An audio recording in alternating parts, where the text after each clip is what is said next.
Agora nós vamos falar sobre um assunto que eu achei extremamente importante, até para acalmar o coração das mamães que tiveram filhos durante a pandemia. Esses 2 anos que a gente está vivendo de Covid. Então, eu trouxe a nossa fisioterapeuta infantil para nos ajudar a entender um pouquinho sobre o desenvolvimento dessas crianças que nasceram nesse período. Eu adorei esse tema, achei sensacional. Bem-vinda novamente ao nosso Obrigada. programa. E fala um pouquinho para nós, então, sobre o que você está vendo em relação a esse assunto. Então, eu resolvi trazer essa temática porque realmente tem sido uma demanda bastante grande, uma dúvida muito grande das famílias, né? E daí hoje o que a gente já sabe, né? Já tem vários estudos verificando isso, assim, para entender como que está o desenvolvimento das crianças. De uma maneira geral as crianças que nasceram na pandemia, elas estão demonstrando um impacto nas habilidades motoras amplas. Então, no desenvolvimento, quando a gente pensa na criança numa habilidade motora ampla, a gente vai pensar na capacidade de sentar, de engatinhar, depois de ficar em pé, de andar, né? Então, tem sim hoje um impacto nessas habilidades. O fato das crianças terem nascido na pandemia com um período de menor interação, de maior isolamento, de frequentar menos locais com outras crianças também, né? Que daí teria essa questão de a criança visualizar outra criança e ter essa interação, imitar o que a outra criança estava fazendo, né? Coisas que a interação traz, né? Exatamente.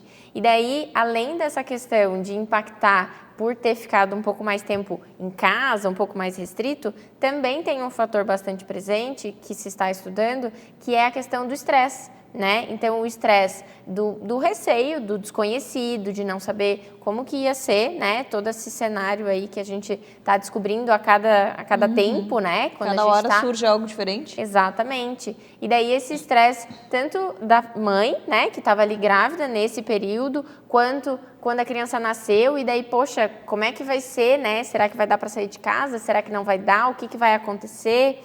Então, hoje isso tem um impacto bastante grande no desenvolvimento das crianças e daí isso é interessante da gente abordar para as mães, para que se tranquilizem também um pouco de que, digamos, não é só o filho dela, né? Assim, poxa, é só o meu filho que está demonstrando essa dificuldade? E não, né? Hoje a gente já consegue ver isso de uma maneira geral nas crianças. Tem até um termo que é o bebê da pandemia, que é justamente isso. O bebê nasceu nesse momento, então ele sim está tendo características diferentes.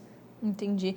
E outra coisa que deve acontecer também é se a mãe que ganhou um bebê agora na pandemia já tem um filho mais velho, e aí ela compara, poxa, agora o meu filho está com 8 meses. Quando o maior estava com 8 meses, ele já estava se apoiando, estava quase caminhando. Sim. E aí esse tipo de comparação e essa cobrança de o meu filho é diferente, tem algo diferente, né? Sim, exatamente. E assim, essa comparação, ela deve servir como um norte só, né? Para não gerar também uma pressão muito grande nessa criança, né? Então, a gente sempre tem que cuidar com a questão da comparação para não entrar num limiar de muita cobrança, de essa criança não ter que lidar ali com uma expectativa muito grande, né?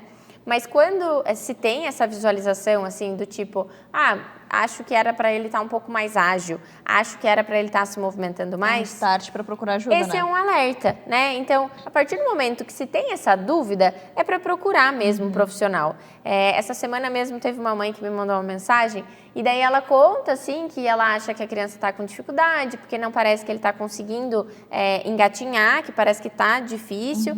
E daí ela me fez a seguinte pergunta: tu acha que é muito cedo para eu me preocupar ou eu devo me preocupar? E eu respondi para ela, falei, olha, se te veio esse alerta, é a hora, né? Então, não tem uma hora exata, mas assim, a hora que veio essa dúvida, é a hora de se preocupar e buscar ajuda. Até porque nós temos os marcos de desenvolvimento para nos guiar. Exatamente. Então, assim, a gente sabe que pode acontecer um pouco antes, também um pouco depois. Sim. Mas quando foge muito do que está estabelecido, Sim. Então aí eu acho também que é um momento para a gente pensar. Com certeza. No tempo do bebê, todos vão atingir. Não é bem assim, porque pode ter algum probleminha ali e como qualquer doença diagnosticada no início, o tratamento é muito melhor. Com a certeza. resposta é muito mais rápida. Então, eu sou do pensamento de quanto antes, melhor. Sim, com certeza.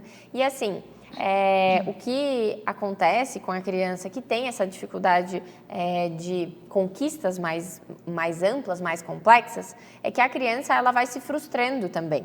Porque daí, vamos imaginar, a criança está crescendo, mas ela não está conseguindo refinar as habilidades dela, ela não está conseguindo desenvolver tanto essas habilidades. Aí o que acontece? Ela vai ficando um pouco mais chateada, né? Ela vai ficando um pouco mais frustrada por tentativas que não dão certo. Então, o engatinhar, para pegar como exemplo, é uma habilidade que a criança tem que se projetar, né? Ela tem que se levantar, se empurrar do chão, ficar mais alta. Se a criança tem uma dificuldade nessa habilidade, vamos usar o exemplo, e ele tenta e não consegue, chega uma hora que muitas crianças deixam de tentar. Porque, poxa, tô tentando aqui, não tá dando, né? Imagina que então, situação. é custoso, né? Então, é bastante importante ter esse alerta, né? Para que sim se busque um profissional especializado, porque a grande questão é, as crianças que nasceram nesse período, elas vão precisar de um pouco mais de mediação. Quer dizer o quê? Elas vão precisar de um pouco mais de ajuda para conseguir fazer esse start, né? Digamos que desbloquear o que está difícil de conquistar, para que depois, sim, daí ela toca sem precisar de tanta ajuda, né? Entendi. A grande questão é nessa fase agora. E aí, assim, a família te procurou, como que a gente começa a intervir com essa criança para que ela atinja, né, os marcos que a gente tanto espera? Sim. Então, nessa primeira consulta, já é possível identificar o quanto de dificuldade a criança tem, né? Tem criança que tem um pouco mais, tem criança que tem um pouco menos. Então, de acordo com a dificuldade que a criança apresenta ali no momento, a gente vai estabelecer um plano de trabalho, né?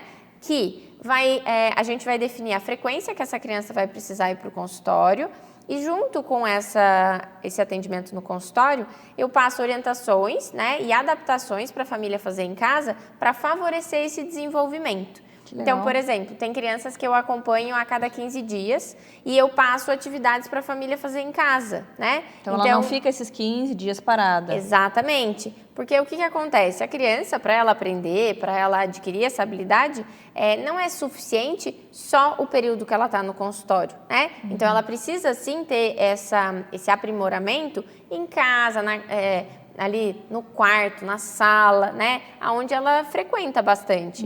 Então, a ideia é essa, que a família entenda como está o desenvolvimento da criança no momento e como eles também podem favorecer, né? A família tem um papel fundamental no desenvolvimento da criança. Só que por que muitas vezes a família não consegue ajudar? Por desconhecimento, né? Ninguém nasce sabendo isso tudo. Ou como favorecer se, poxa, meu filho está com dificuldade, como que eu vou ajudar? Não é uma coisa assim que, poxa, virei mãe, já sei como fazer, né? É difícil. Então, é esse o papel, né? Então, de eu conseguir orientar essa família, conseguir dar essas estratégias para que, sim, consiga ajudar a criança a se desenvolver e daí tudo flui com maior facilidade, né? Nossa, adorei. Que bom que você trouxe esse tema. Eu espero que você que é mamãe, que teve seu filho na pandemia, se sinta abraçada.